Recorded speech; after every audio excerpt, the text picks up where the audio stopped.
also is kind of, they don't understand what they're regulating. So they're flip-flopping how they're doing it.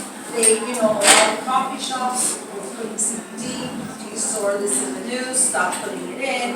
Now it's all over the place. They were holding sessions trying to get informed themselves about this because they just went ahead and called it a medicine without really understanding. And that's where a lot of the ingestible edibles, I find with the topical, there's still a little gray area because it's not ingested. So if it's going in your mouth, it's considered an FDA medical supplement, and that's where you are breaking the law. Topicals is not 100% breaking the law because you're not ingesting.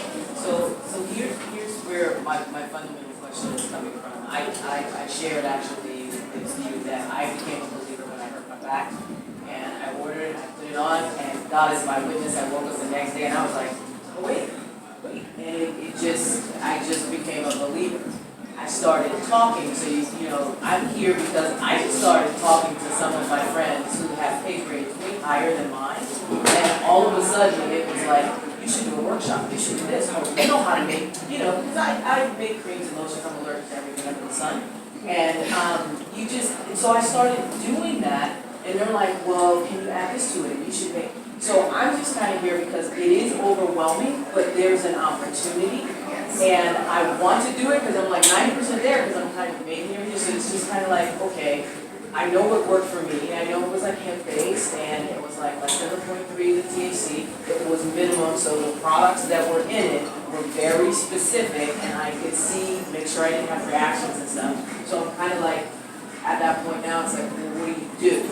Because I can walk away from it, but these women with pay grades higher than mine are like pay grades way higher than mine for the business that I'm in. And they're just like, we just want to host events. It's not ever going to be something that's going to be outside of their home. It's just going to be in their home for their friends and they want to do these events. And I'm kind of like, I either walk away from it or I figure it out. And I decided I wanted to figure it out. Keep things in mind. Here's my thing, is that I built a financial services business with 20 people that were friends of mine. Literally, I said, listen, let me talk to you about your finances. They're like, all right, I don't know anything about it, anyway, come on over. We did that. The referrals I got from those people kept me in business for 20 years. 20 people kept me in business for 20 years based on referrals. So you don't have to have your product in CVS or Walgreens. Right. If you service your community, you're a success. Yeah, and they don't want it there.